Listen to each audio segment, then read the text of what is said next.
and perseverance to see the second day out all the way to the end. It shows that you are the real champions and patrons of Islamic finance. And I mean it. I mean that because I think people who see the course through are the real advocates and the real supporters of Islamic finance.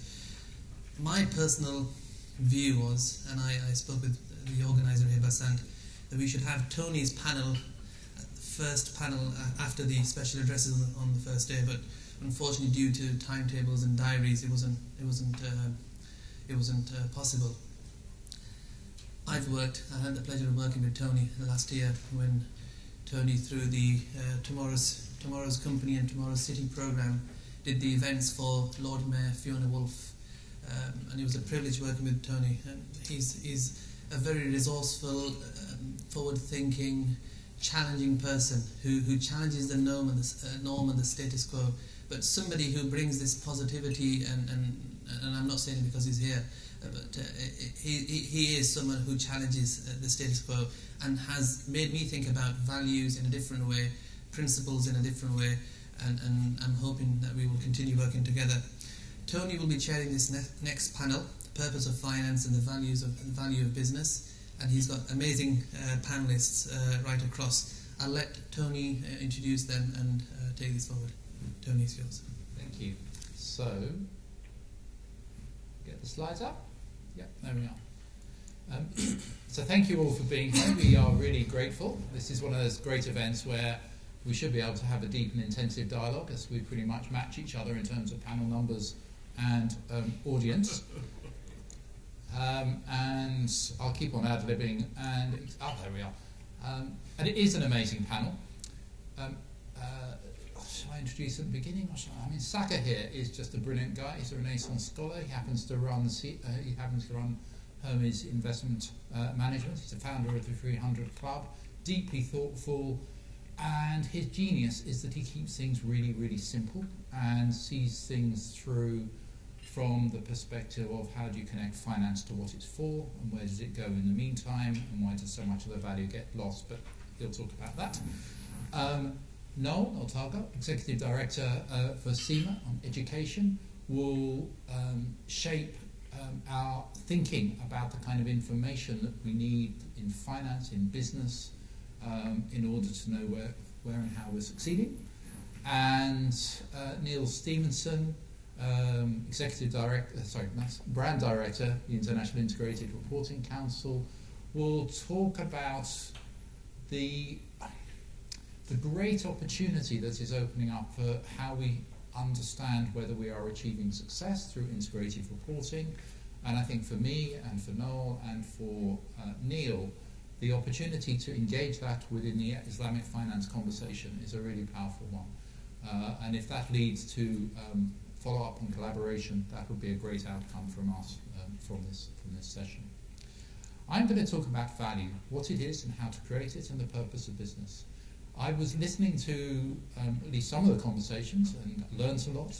I was really struck, though, as well by, if I can say it, and to pick up on Bilal's kind of license to provoke, it feels like we're having a very polite conversation about Islamic finance because people that don't really know about it want to make sure that they understand it because they kind of know it's important on the one hand.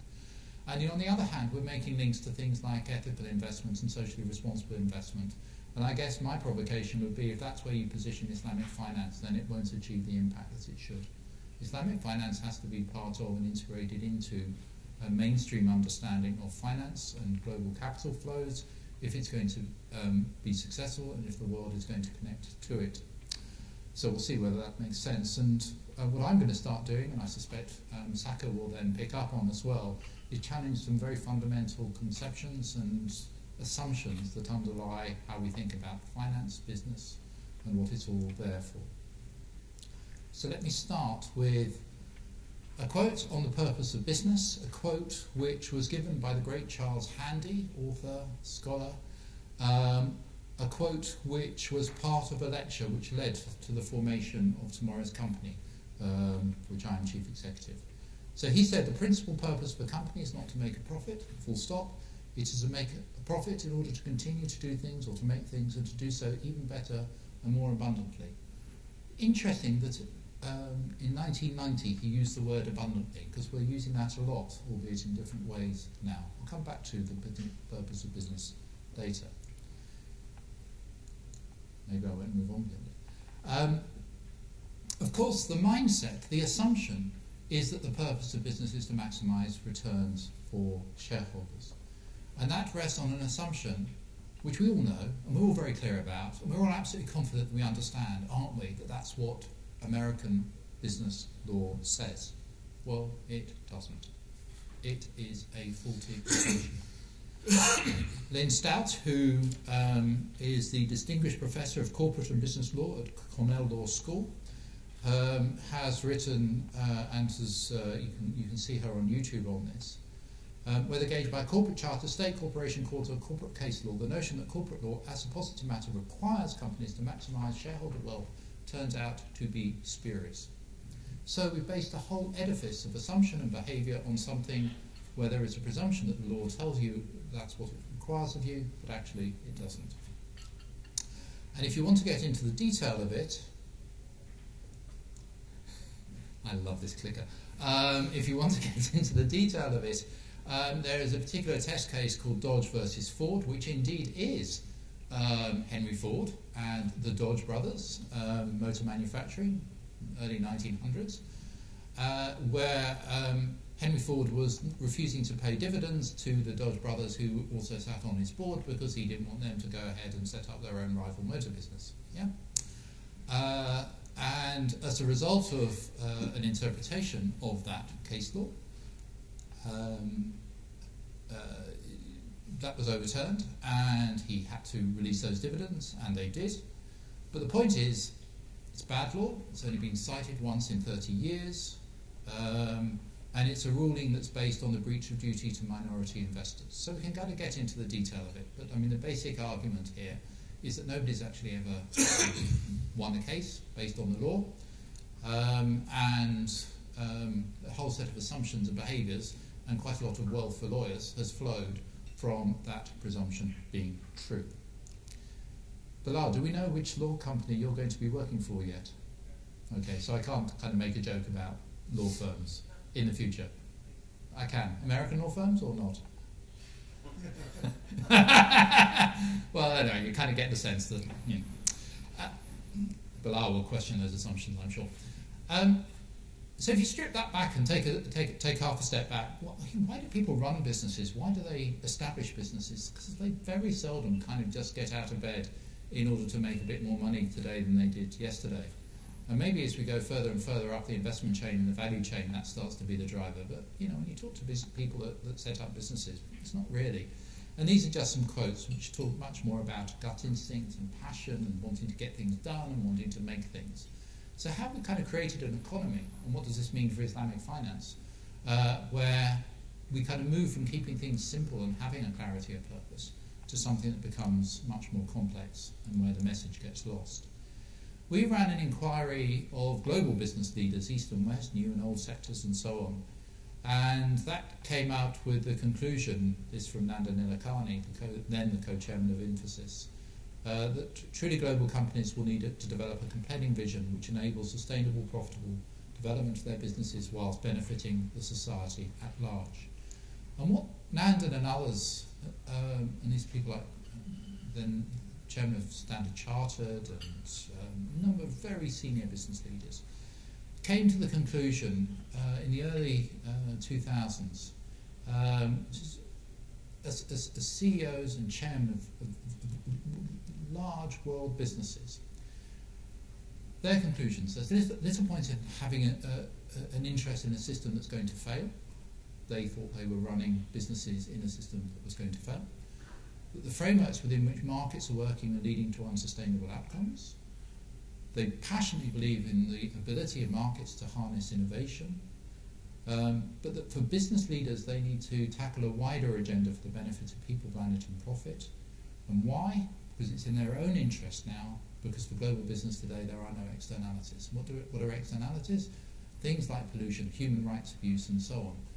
Before, you could have got somebody else to manage it, or you probably could have seen through your tenure as a CEO and somebody else would have picked up the cost and it wouldn't have damaged your reputation or wouldn't have affected your license to operate, or wouldn't have gotten in the way of your ability to do business in the first place. Now that is no longer the case, and we can debate that later, but if I can just leave that as a provocation. So the game has changed for businesses and business leaders. And underlying that, there are a whole set of kind of tectonic plates that are shifted, which mean that business and business leaders and wealth creation and value creation for the long term has to take place on a very different basis. We can no longer assume abundance of natural resources, that's scarce, but we should see within a global community the opportunities of harnessing the abundance of talent that is all around us. We move from telling people what to do to one of inspiring and engaging and co-creating. And I won't go through all of these, but if you think about a lot of the assumptions that that underpin how we think about business and what it does, and the new world in which we're operating, which is one of value being co-created across cultures and borders, and needing the finance that underpins that, then you start to think about business and finance very differently. So we have argued that we've entered a new economic era, a new economic age. There was an economist called Kondratiev who talked about long waves of economic development that shifted the global economy, that were largely rooted in how people and technology came together and drove different phases of innovation. And so we moved from an agrarian age to an industrial age, to an information age, to one where we have to think about how value is created for the longer term, using all of the talents available from increasingly scarce resources, unlocking innovation to seize opportunity. Just make the connection to Fiona that Bilal did. We banned the use of the word sustainable, and Neil will like this, from the case that Fiona made early on in the Tomorrow City programme, because it becomes very confusing to people. But as the programme kind of gained traction and increasingly influenced people, people started to feel much more comfortable with it. But the idea that sustainability is simply about green stuff, being nice to people, it's fluffy stuff, is just wrong. It's about how value is created in the short, medium and long term. And critically, it's a recognition that business operates at the intersection of three systems on which we depend for life and prosperity. This is simple, this isn't very complex. So I hope it just comes over as a kind of intuitive thing. That we live through the environment of which we're part of society and communities, and the economy is how we create wealth and value, drawing on the resources as people. And in the middle of all of that, value is created in a way that links all of those systems together. It can't be one or the other. So we could go on to talk about what that means and how it frames our thinking, but what it means in terms of value creation for the longer term is that you have to be able to integrate, you have to be able to join all of those things together. And if you operate in one rather than the other of those spheres, then you're unlikely to generate value for the long term. There are huge implications and opportunities for Islamic finance in this. And if that sounds academic or theoretical or kind of thing that a think tank would say, this comes from the introduction to the annual report for Tata Steel. So this is a great example for me. Firstly, because it uses tomorrow's companies thinking. Secondly, because it's Tata. Thirdly, because it's Indian.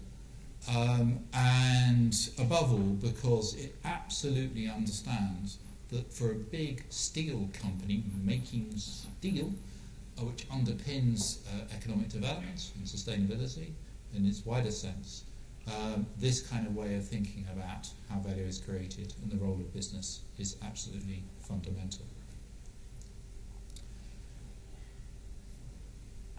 As you're doing very well, and hopefully you're kind of following the flow of the argument, and I want to bring in other speakers, I'll just share some of these quotes and we'll share the slides if you want to see them later. But I particularly like, and I think Saka will as well, the notion of value to our science is that of energy to mechanics. There's a sense that economics is based, economics, a dismal science, is based on a view of value that nobody really challenges or questions, starts to kind of like look at what are the assumptions that underlie it. And yet the beliefs that make it up are absolutely essential to how we lead our lives and the decisions and the judgments that we make, but very often they're untested. This means recognising a higher order of purpose, and I quote to make it some connection, I hope it's an appropriate one in this context, with the teachings of the Catholic Church, that one's profit becomes the exclusive goal, which is produced by improper means and without the common good as its ultimate end. It risks destroying wealth and creating poverty. You can go to Amazon and get Caritas Veritate for about £3.50 or £3.70, and it's one of the most beautiful and succinct and thoughtful pieces of writing on the role of business. And in particular, why it's so radical and challenging, it's kind of interesting, I think, coming from the Catholic Church, is that it dares to argue that business and finance is not a faith-free zone, that values and morality and ethics are absolutely essential to all that we do in all elements of our lives. So maybe you kind of accept all of this and think it's just kind of what's very surprising about it, but it is generally an argument that challenges a view and a perception of business and its role in society at a more fundamental level. So if businesses aren't obsessively focused on profit maximisation, why do we all think that they are? Well, just very quickly, business leaders are lousy storytellers. Neoclassical economists lost the economy. Very few people use neoclassical precepts to actually manage the economy now, but they won the zeitgeist and the assumptions that underpin it. And there's a tribal disconnect between business, government and civil society, and I guess from our perspective it would be really interesting to see whether Islamic finance offers an opportunity to make that connection anew at a more fundamental level of values and purpose, or just becomes another way within which we stay within our existing tribes. It would be great if we could connect in a different way. Jamshedji Tata argued that a free enterprise community is not just another stakeholder in business, but is in fact the very purpose of his existence. Founder of Tata. It's a very beautiful, thoughtful statement. So, in conclusion, in my section, we would argue that the purpose of business is to create long-term and sustainable value. And that's to say it's not just about goods and services, it's about the context, the environment within which business is operating at a particular time. It's around different ways in which value can be produced and different views of what value is, which delivers superior risk-adjusted financial and investment returns, with risk being a really important concept in this, which will probably be picked up by Noel and Neil later, to build capital of various forms, which will definitely be picked up later, for the abundant well-being of people, planet and profit for current and future generations, which brings in the stewardship argument. So we hope, that when we think about finance and Islamic finance, we do so less around the kind of labels of difference, and more about the much more fundamental level, about what unites and connects systemically and across borders and cultures for value creation for people across the planet, and see Islamic finance in that context. Sam. Thank you very much. Good afternoon, and thank you very much for coming in and staying here to listen. And I haven't got slides, and I'm not a particularly... Can I stand up, or is this... No, just stand here. I can see you. I'm not a particularly good speaker, and I'm a very lazy head of a company. So what I tend to do is I tend to look at history. So let's start with some things that we know. The system has failed. The system has failed. The crash of 2008 has not been resolved. The amount of debt that everybody who lives in the West has to bear is not going to be repaid in one generation, not even in 2 generations. My eldest daughter, Aria, will be paying it for the rest of her life. So it has failed. The system has failed because the Earth is warming. And with the Earth is warming, the environment is going to be changed forever. The system has failed because we have huge abundance of resources and huge poverty. So let's not argue that the system has failed. It has failed. For most. And when I came here to talk about Islamic finance, I thought, what do I talk to you about? I can bore you by talking to you about all the things that Tony's heard me talking about, why the system's failed in the financial market, but actually, you're not really interested in that. And why should you be? This is an internal debate that happens in the City of London about people trying to sort of justify to themselves why they're not really to blame for the fact the system has failed. And I can't come and talk to you about what we think about Islamic finance because my firm has nothing to do with Islamic finance. But I thought, actually, instead, I'd come and suggest an idea to you. And it's a very simple idea. Tony knows this by now. Because I'm so very lazy, I never ever think up new ideas. It's very tiring thinking up new ideas. You'd be surprised how much in everything in life old ideas exist. I mean, people have been doing the same thing for a long time.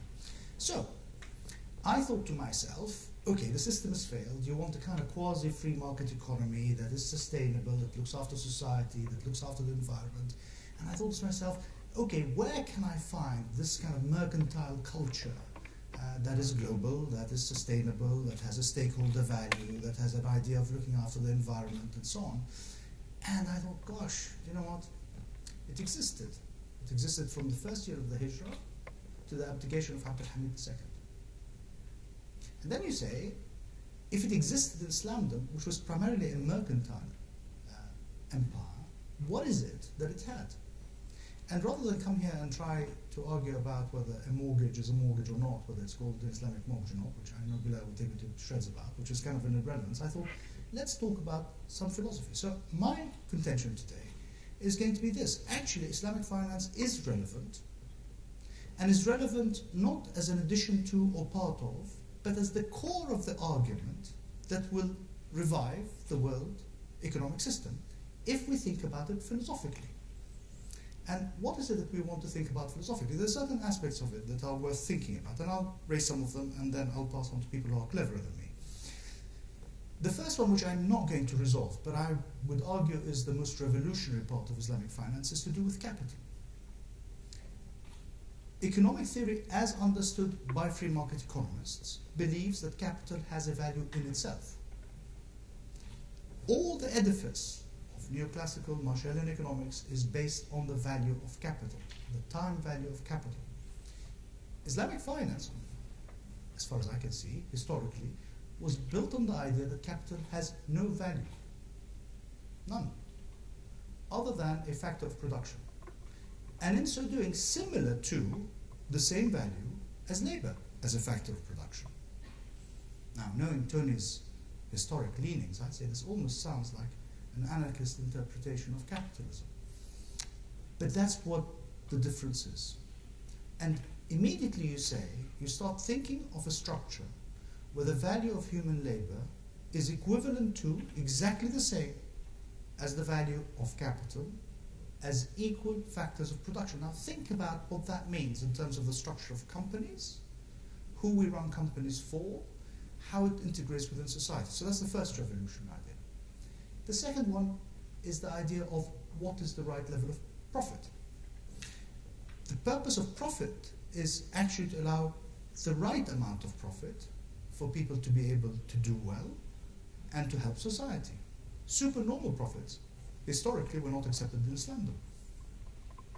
Now, 2008 could have been avoided if fund managers like myself went to banks and said to them, 18% return on equity is supernormal for a bank. Stop, you're doing something wrong. We talk about risk-adjusted returns. Supernormal profits are a good indication that there's something wrong. So this idea, we talk about capital, this idea about normalized profits rather than supernormal profits is important. There is the idea in Western, or at least in the understood free market capital structure, of corporations behaving with an identity. There is such a thing as a corporate identity. Hermes, my firm, actually has an identity in law as a corporation. Is that right, Bilal? Under English law. Imagine if you applied to a corporation the same thing that you would apply to a human being. The need, for example, to look at people around you. Within the context of the city, Hermes is unique because we say we're a responsible company and we say we owe a duty of care to be responsible to our community. And we extend our hand to the community unto our seventh neighbor, down in Whitechapel, for example, and into the community of the finance community, and into the wider community of the country. But actually, that is just standard. That is normal, if you put it. There is the idea of to whom are you responsible? There is a view that appears in Renaissance Europe, essentially, that the profits of the goods of the earth, that the resources of the earth, belong to he who finds them. Go back to the Islamic concepts, and they would say, you're not, you're just a steward. Stewardship, which Hermes stands for and has done for 30 years, lies at the heart of Islamic finance. All the way from the top person in the company being asked one day, you have been given resources, what did you actually it says in the hadith, you have been given my resources, what did you do with them? All the way down to stewardship for others of resources. So, if you look at it, what Islamic finance has to offer is not something which is different or which is Islamic, but something which is fundamental and which is core. And it comes down to this, and it goes back straight to your argument. We have to understand that there is an equation, an equality, between the importance of capital and the importance of labor. And that means all the way down the chain, down to caring about who makes the very cheap chips that go into your phone that makes it such a cheap phone. And then all this discussion about slave labor and so on just disappear because you care about them. That's the first concept. The concept of business being there to serve all stakeholders is normal because it's not something which is different. And if something about communities, then actually the sustainability of profit becomes normal because business sees itself as part of the community to help the community around it. And businesses become centers of growth and of advancement and of cohesion, not of tension. And that tribalism that has existed for the last, that tribalism starts to break down. Because we suddenly realize, actually, if you listen to those tribes, we've been there before when there were tribes and then they became one. There are no tribes, it's just one community. And then if you think that the resources of planet Earth are not ours, and whether you believe we hold them as stewards for God, or whether you believe we hold them as stewards for future generations, does not matter. But if you believe that we are stewards of the resources, that we are renters, it's like we rent planet Earth, then how do we give it back? Then we do care about abandoned assets and coal and oil. And we do care about the woman and environment, and we do care that there are certain species that are becoming extinct because of our activity, because it's not our right to do so. And if we do that, then we just make Earth more sustainable, and if we make Earth more sustainable, actually make the whole ecosystem more sustainable. And if we put at the heart of it this idea of charity, charity, then actually we care about others for reasons that are purely non-economic. And if we do that, actually we open new areas of economic growth. If we simply give of ourselves, these are values that whether you are an Islamic scholar, whether you are a Muslim, or whether you are or whether you are a decent person trying to create a more sustainable system, or whether you believe in integrated accounting, they all is one fit. Why? Because it is sensible. Our species recognizes the truth of the fact that we have to work together as a group to make things work. Of all the societies that were shown on the chart before, there's one thing that led to the success of each society where human beings cooperate. The modern interpretation of economics, as started by Adam Friedman, and all the way through, and championed for the last 30 years, is based on the idea that you work just for yourself. It is very simple. We have to work for each other. And the most revolutionary aspect of what we can deliver is this idea of rethinking the position of capital in a free market society. There is an assumption that there's only two models. There's the communist model on the one hand, and there's the capitalist model on the other hand. There is another. There is one that says capital is a necessary factor of production, but actually it has no value in time, other than the factor of production. That's such a revolutionary news. And combine that with the idea that in fact we are here as stewards of resources, including the profits that you make, and you have a powerful engine for creating a sustainable, risk-free, produced economy that is more empowering to those who work in it, that is more fair for those who are deprived within the societies within it, that is more global because it reaches out to the poorer parts of the globe, and ultimately that is the source of future growth and prosperity for everybody. That, ladies and gentlemen, will be the contribution of Islamic finance. With all due respect, not a kind of stock, and not a new kind of mortgage. It's the basis of the philosophy of fixing what's clearly broken. Thank you very much.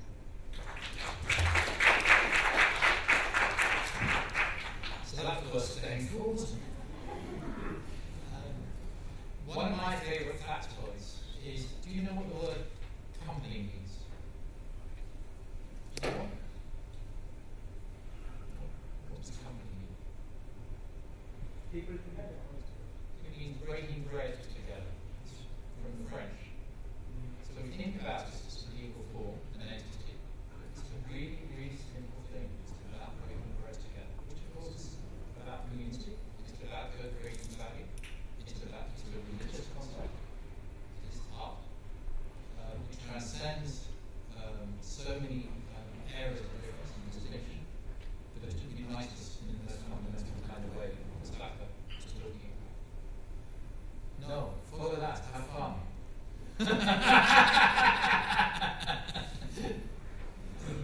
Sorry, I'm also not used to this. No, I wish I stood. I feel It's really because I threw my hands about out of respect for Neil's health and insurance.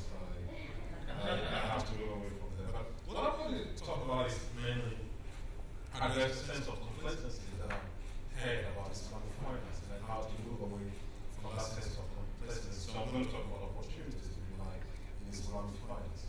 And I want to also dive it down to the people level and to the issue of competencies and the kind of competencies that are needed to move Islamic finance to achieve what it could achieve.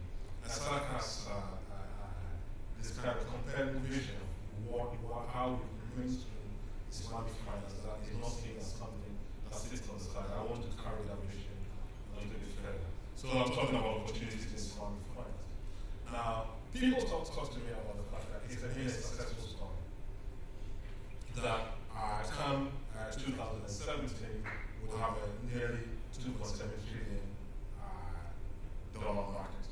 And I say, well, maybe. But I have to point out that a story of success, it shouldn't be necessarily a story of concentration in only a few places. If you're successful, it has to pervade many areas of the world. And I argue that part of the restriction of the success of Islamic finance is the concentration in a few places. And that is good that you start from somewhere.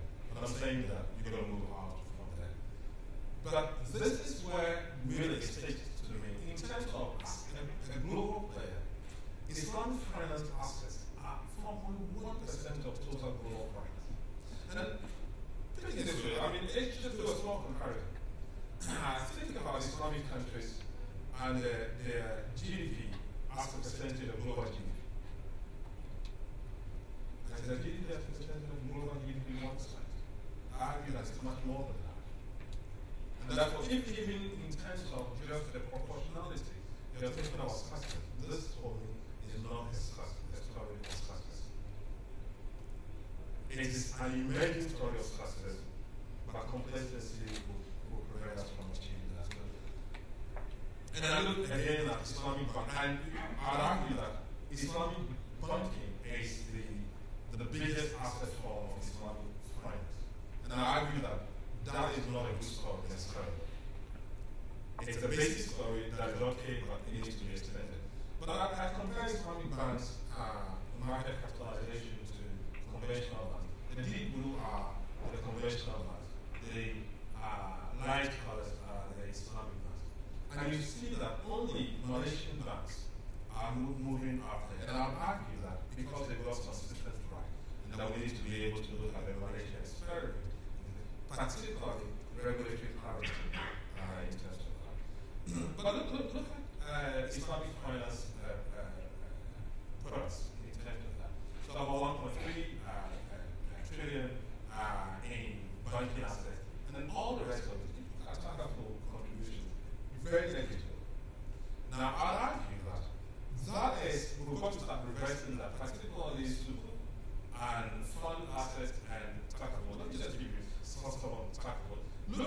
just arguing from an Islamic country perspective. If you look at the demographic profile of Islamic countries, you're sitting on a time bomb now. I mean, people are going to grow much older, and insurance products are going to be needed, particularly for retirement and other things, and stuff like that. And look at how much that is going to, that Islamic product has to. Again, that's the story so far.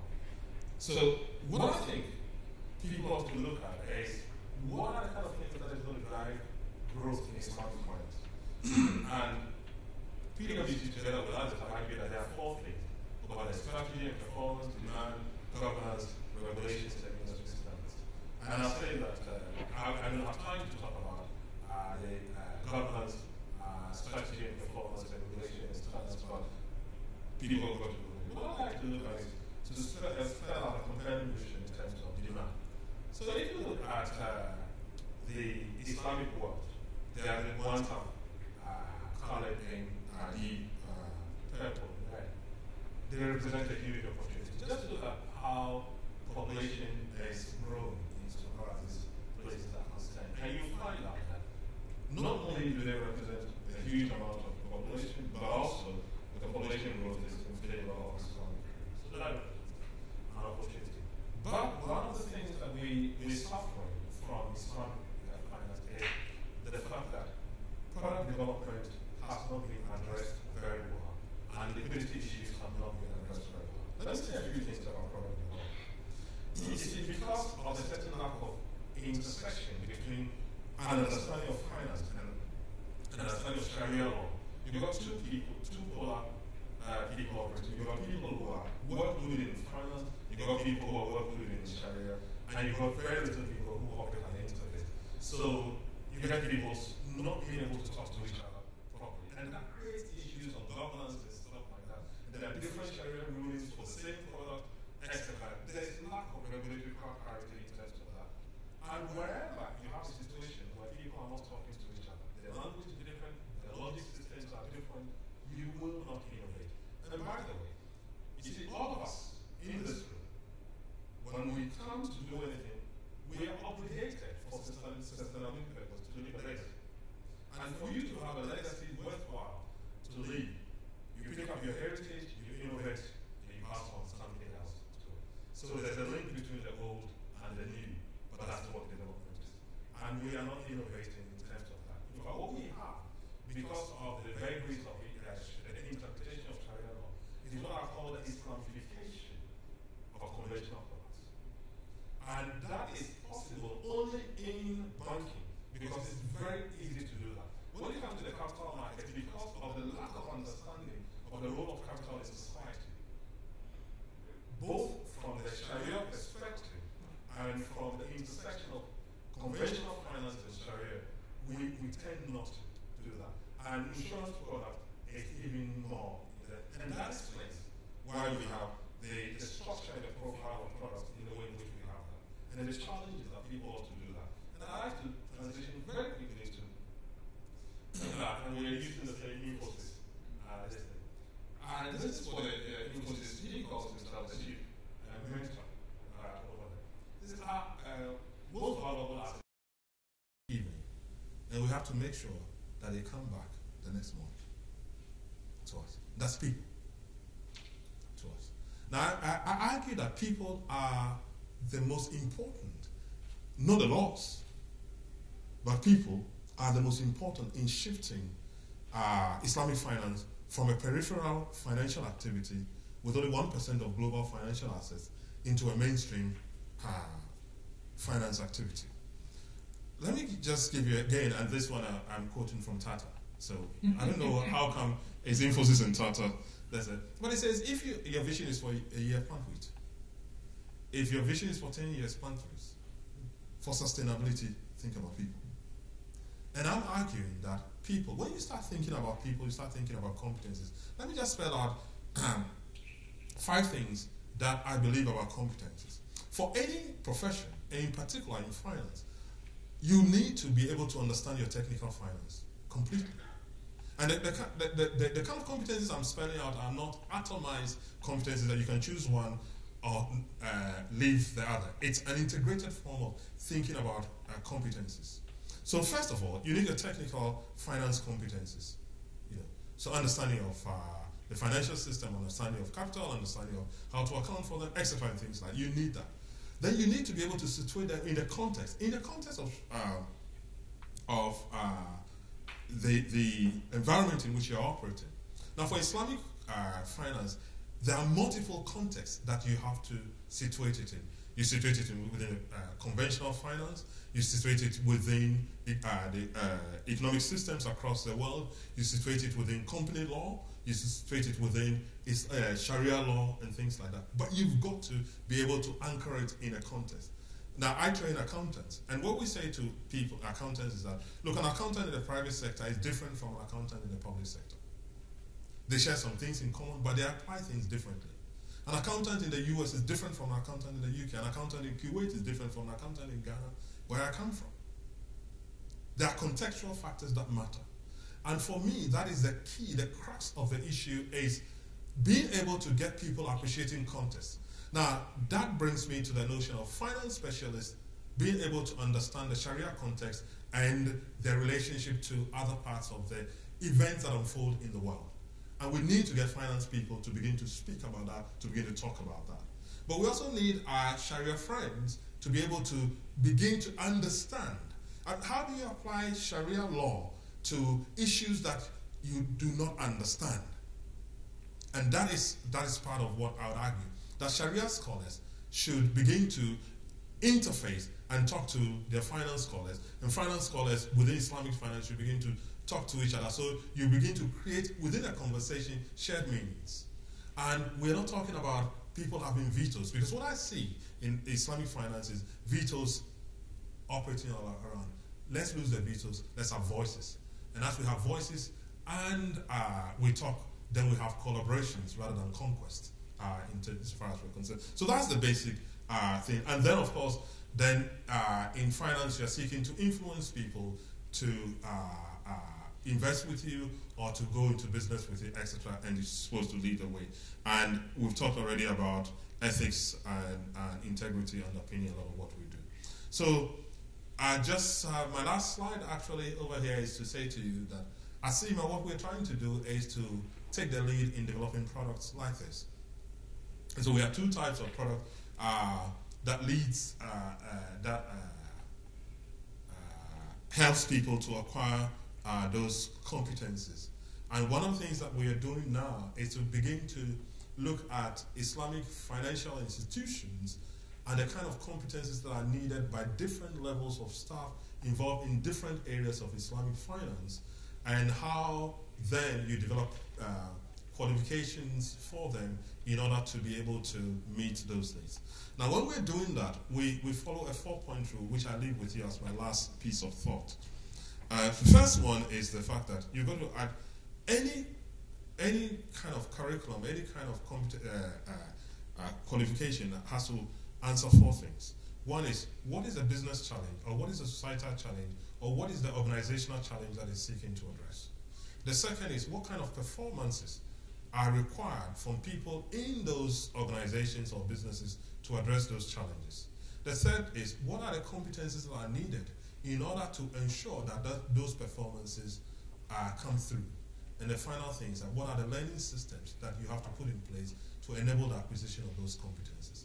If you're able to do that, then you have, if you like, the curriculum that will give people the competencies that will ensure that they have the right performance to address the challenges that are faced.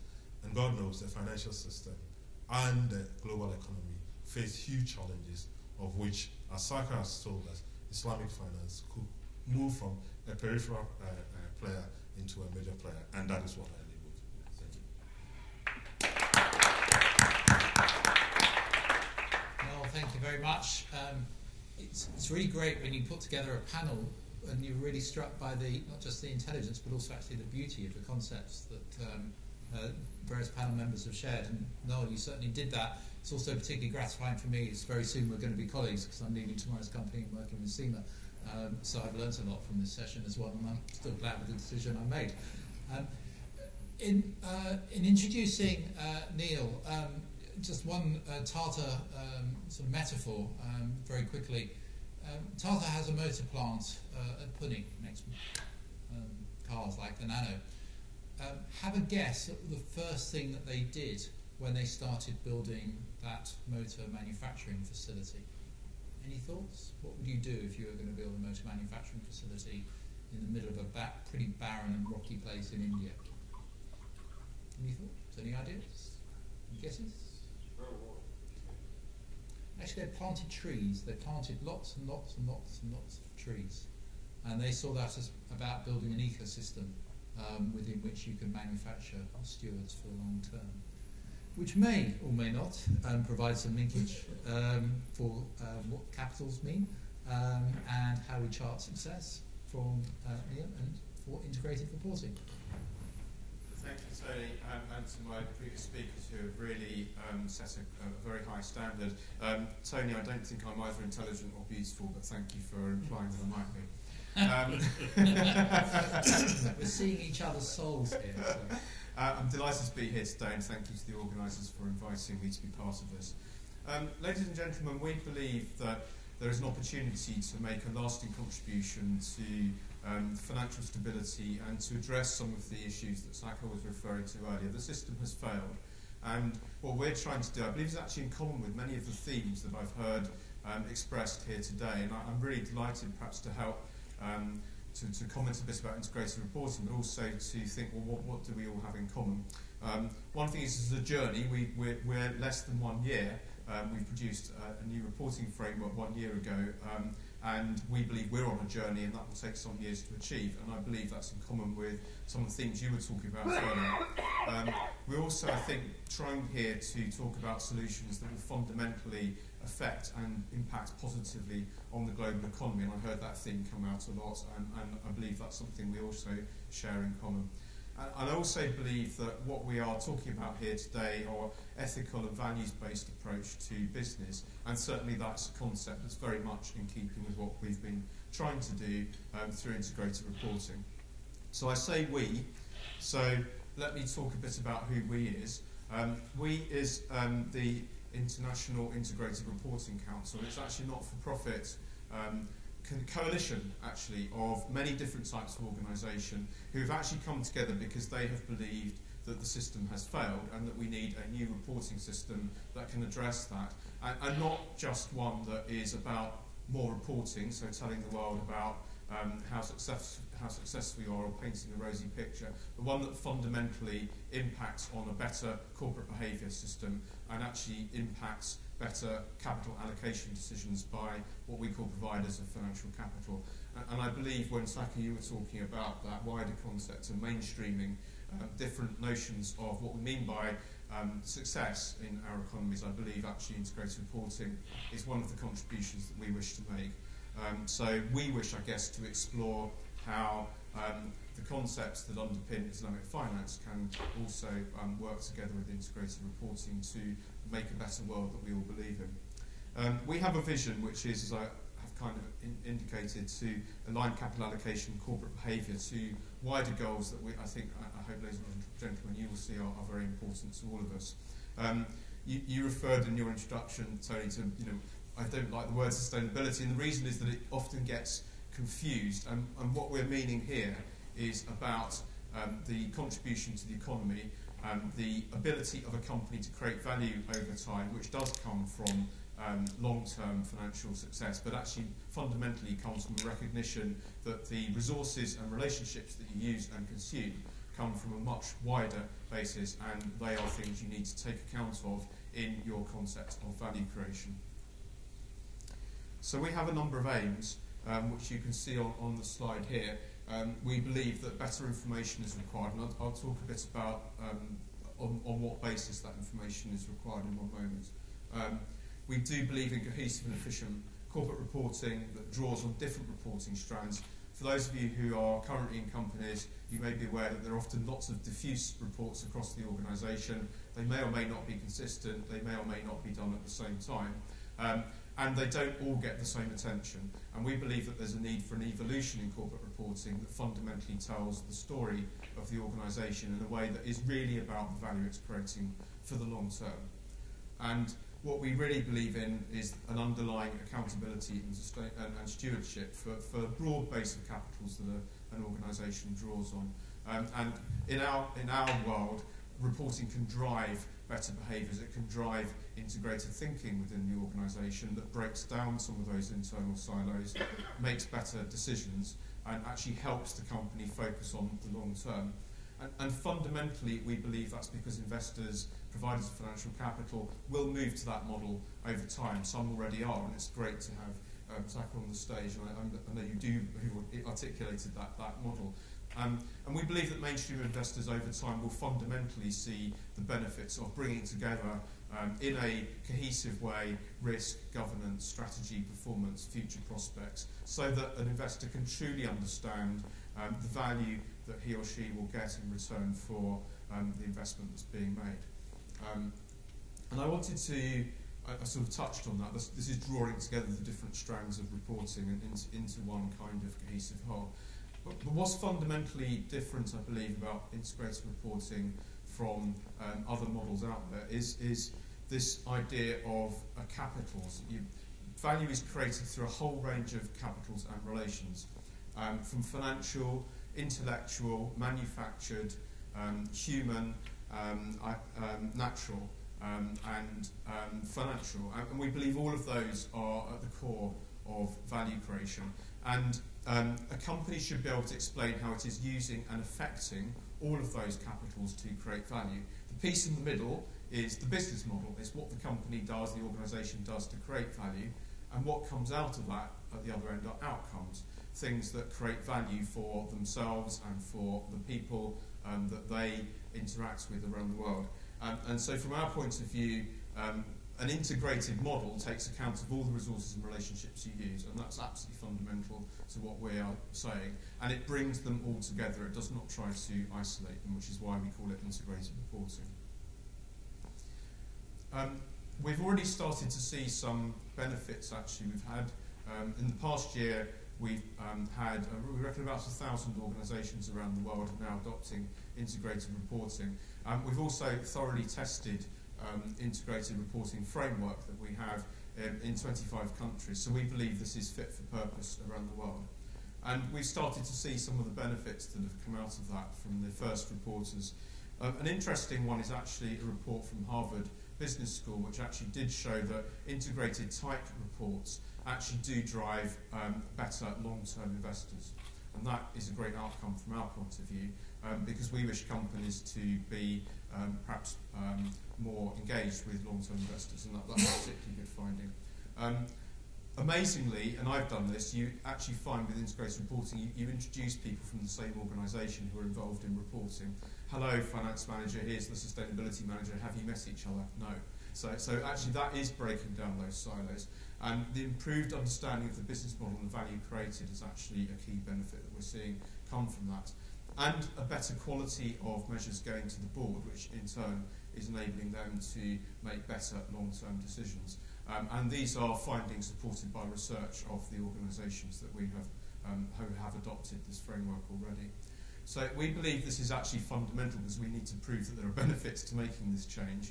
We are starting to see those. But I think, ladies and gentlemen, I hope I'm showing you that all of this is moving towards a wider concept of value, one that I believe is consistent with the themes that have been discussed during today, and which actually are in the interests of a better, more ethically based global economic system. And we are making progress, and I'll just cite two examples that I believe are relevant today. One is that the Prime Minister of Malaysia has actually himself shown interest in integrated reporting and very firmly encouraged the Securities Commission of Malaysia to assess how it can be adopted. And that's one of many countries I could cite, but I know Malaysia has come up, and rightly so, in this context today. And I'm also, something of interest that came from the G20 meeting in Australia only in the past week, where there is an interest in developing a new global infrastructure institute. And one of the recommendations that went to the G20 was that integrated reporting can be potentially a way of unlocking long-term infrastructure investment. And I know that was a subject that came up earlier as well. So I believe there's an interest there too. And in conclusion, ladies and gentlemen, we believe that Finance remains important, and you will be agreeing with me that through Islamic finance does remain an important driver of business, but it needs to be set in a wider context of long-term value creation and underpinned by ethical systems. Ladies and gentlemen, thank you for your time today. Thank you.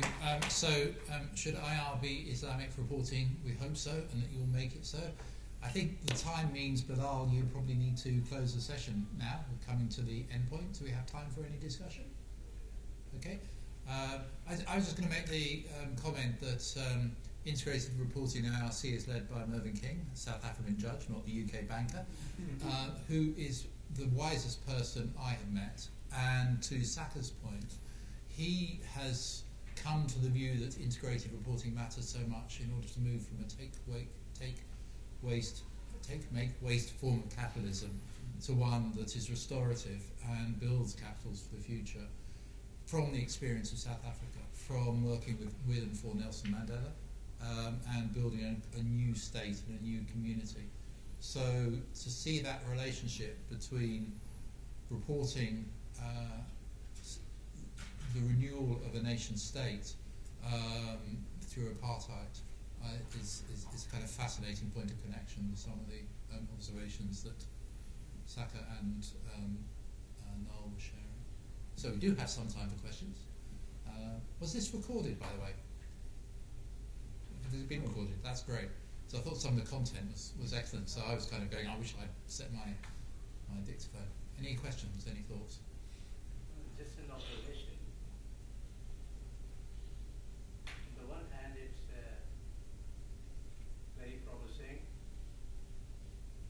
to listen to what can happen and what is being done. And on the other hand, possibly pessimism comes into our mind as to how many years, or where is the plan that we have, 25-year plan, 50-year plan, 10-year plan. Where are the planners? Is something being planned towards all that is required to be done? So it's still more or less, are we lost? That's all. Are we found? So I think I have to be an optimist, and I do think that history moves forward, meaning that there is development. And I do think that what happens is that oftentimes systems go to an extreme, and that extreme is shattered, and out of that is born something else. And there is the beginnings of a move, at least within the free market environment of the Western nations. It's the beginnings of it. But it is a long journey. And as someone once said, the longest journey starts with one footstep. Well, I can speak for my organisation. We have a plan for 2017 to encourage firmly those organisations that are already with this mindset to adopt what we believe is a framework that will make some of the connections that Tony was talking about in his introduction. So I don't believe that it's going to transform the world overnight, but I do believe that by the end of 2017 we will see a significant number of companies who are prepared to adopt a much broader base for their reporting. And remembering, I said that I believe that in turn will drive behaviour and better investment decisions. We've got a long way to go within that time frame to really persuade mainstream providers of financial capital that this is something of direct interest and relevance to them. But that's a challenge that we welcome. I do agree that I'm an optimist, like Saka. But what is really encouraging from our point of view is two things. One is the great early support we're getting from some leading multinational organisations. And secondly, I think the pressure from society around the world that will actually help transform some of the behaviours that we see in companies. You want to come in? Well, I'll just say, in terms of, personally, I'm not a great believer in setting huge plans and over a long period of time, simply because of the pace of change, and then often plans become ossified and people don't learn. I'm a great optimist in terms of the human ability to learn and adapt to environments and change. Nevertheless, let me say that there are two great encouragements that I've heard about over the last year or year and a half in relation to Islamic finance. One is that people are beginning to talk about Islamic finance not as an isolated thing, but in relation to the economy, the global economy.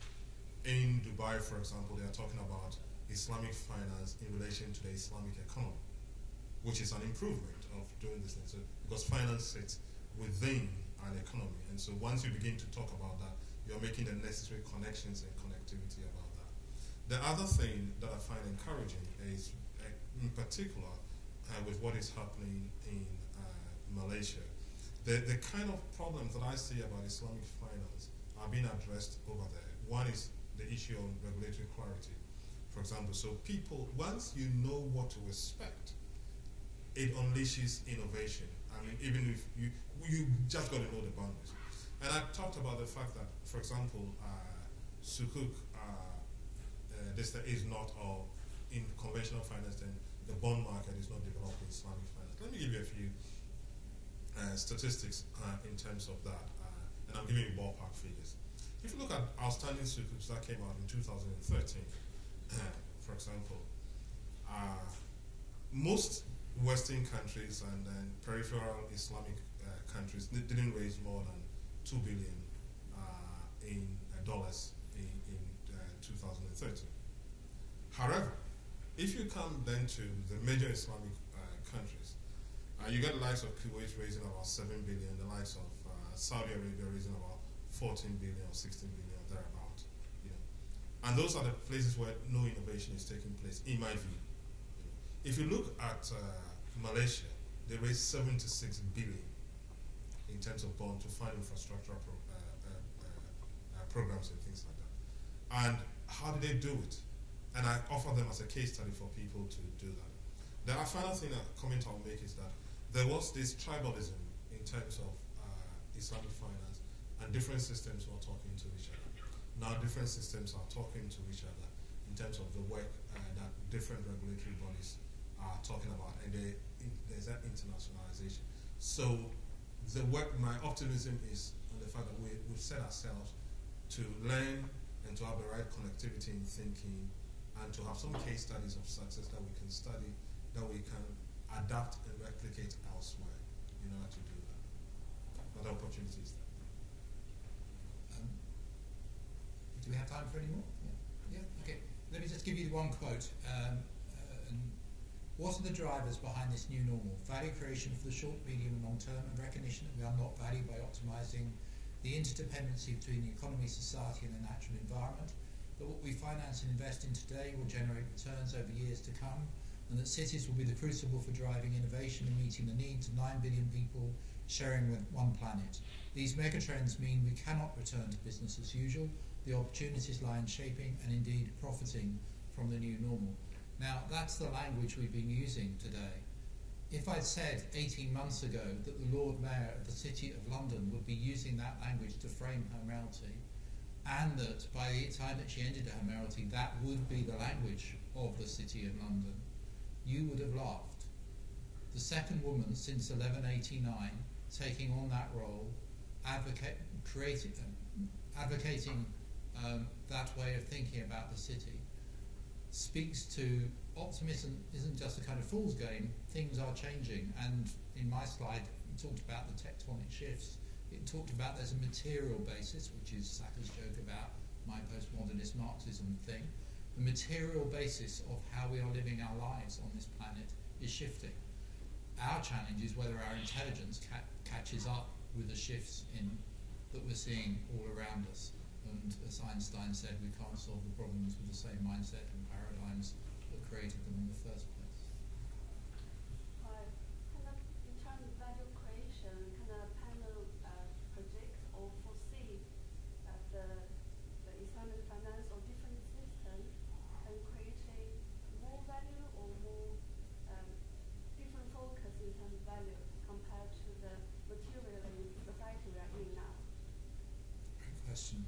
Why don't we take all, if there are any other questions, why don't we take them all, and then the panel can respond to that, and then Bilal can close so that the timing works well. Are there any other questions? That was great. And God, gender shift, fantastic. You and you. Firstly, thank you to the panel for a very thought-provoking discussion there. It was very worthwhile staying to the end. So we've been given a very nice definition of the purpose of business, create long-term sustainable value, and we've had some thought around how that can be done in terms of thinking about the value of capital, what's the right amount of profit, stewardship, etc. So my question is really, in order to, we've discussed this as a utopia that we're optimistic about moving towards. Are there any solid examples that you can give, other than Tata and Hermes, of where the panel may be actually seeing this in action that we should use as good examples? And we've got one more. I did a bad thing. I didn't ask for your names, and I just think it's much nicer if people give your names. So, can you? Aisha Lee. Aisha? And you? Okay. And do ask. I thought your presentation was the most brilliant. Made up. I don't know how long you had, but I thought it was fantastic. So I was really glad to be here for it. Okay, I have a So, remind us who you are and ask your question. So I like the fact that you touched on the environmental aspects of Islam and Islamic finance. So human beings are creatures of God on earth and trustees, and he mentioned that we're trustees of the earth and resources, and that's a principle of Islam, and it's somehow not being taken into account in Islamic finance. I mean, we have a few environmental friendly products, but we don't really have, I think we need to incorporate environmental preservation more in Islamic finance. That's one of the basis of the Sharia foundations of Islamic finance. It seems to be ignored. Although we have a few things like we use to cook, and also interest-free finance does preserve the environment because, for example, when the World Bank gives a loan interest to a third world country, they have to transform their whole economy into forming one cash crop. It's called restructuring. Just because the interest on the loan, which compounds with time, you can never get out of debt. And this is one of the problems of how so many people in the world get trapped into debt and never get out of it. So what can we do in Islamic finance to help people get out of debt and preserve the environment? What else can we do? How can we incorporate environmental preservation more in Islamic finance? Great set of questions. So let me try to answer all three, funnily enough, in one answer. And let's step back from Islamic finance and utopia, and let's talk the city. I spent 27 years of my life as a very hard-nosed fund manager. And the purpose of investing is long-term returns. The whole point of why the systems fail is not because it didn't produce returns. It's because the returns were spiky, going up and down, and they resulted in the system breaking. And even on a company level, you can look at that. And I'm going to give you an example of a particular English company, which is quite funny. There's an English company called Rent-to-Kill. And it had a very simple business product. And for a long, long time, it was content, funnily enough, providing a service to people who live in London, which was to fight the mice, effectively. And because you can never kill mice, don't go into it, but you can't kill mice. As a population, it was a long-term business and it was sustainable. And actually, the returns were okay, 12%, 13%, 14%. And for 25, 30 years, this provided long-term returns. So if you were a long-term pensioner, that actually suited you. And then I'm going to get sued if this is recorded. Then an American CEO came and took over the company, full of ideas from very important books and having gone to very important MBA courses. And he decided to expand the company into other things and to raise profits. And for 3 years, it was brilliant. And then it collapsed and disappeared. So the point about sustainability is not just about Islamic finance. The point about the sustainable, meaning continuous business, is one that continues to survive for years. And where we link up with integrated reporting is to say, actually, looking at the business holistically, a business should decide how to be sustainable, repeatable over the long term. The answer to your utopia question is that greed drives a lot of people to look at this, because funnily enough, there is a shift in what people realize. What's beginning to happen in Western societies is that average people realize that they are the owners of the capital through their pension schemes. There aren't really, I mean, of course there's Bill Gates, but most of the capital out there is just me and you as average people, well, me and you average people, right? And that changes what they want. And then coming back to your point, which links with Noel here, is you're right. Part of what Islamic finance should do is come up philosophically with how it can tackle things. And as someone who's not involved with it, rather than attack it, I should say let's integrate. I'll shut up now. No, I thought we had time. I was trying to close us down. Now Bilal is moving the goalposts and says us we need to finish soon. Very quick, kind of one-sentence responses, guys. I would say, I'm obviously not an expert in Islamic finance, but I would say to you that the three questions there, I think because these issues are becoming board issues, that's what's driving behaviour, and that's what we will see, I think, going forward. First question, value creation in Islamic finance.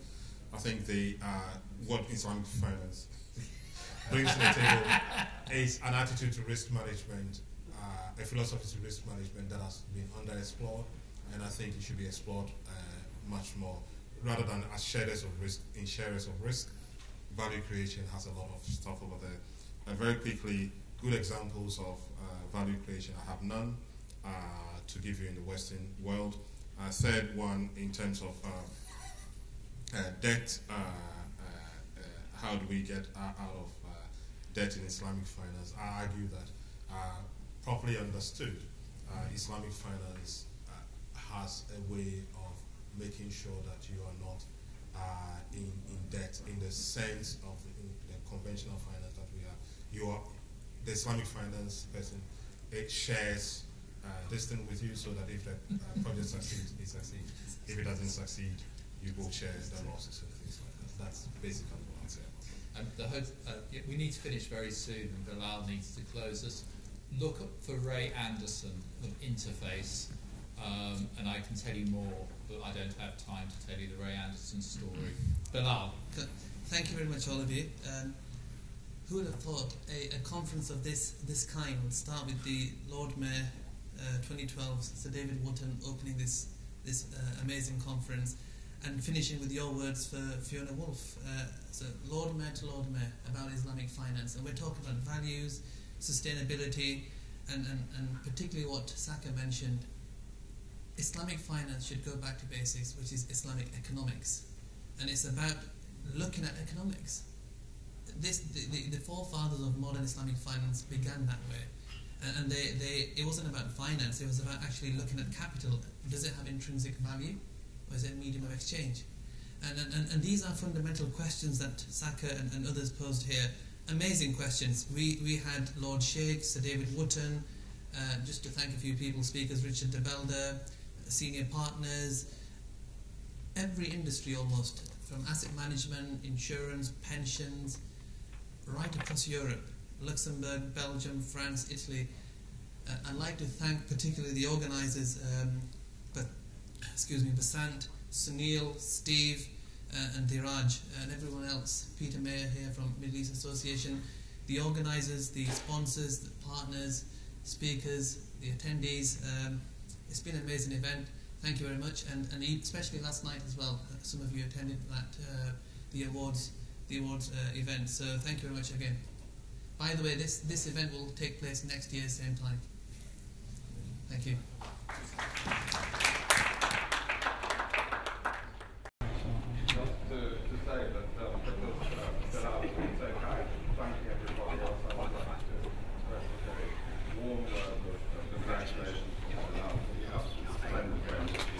You're going to go to this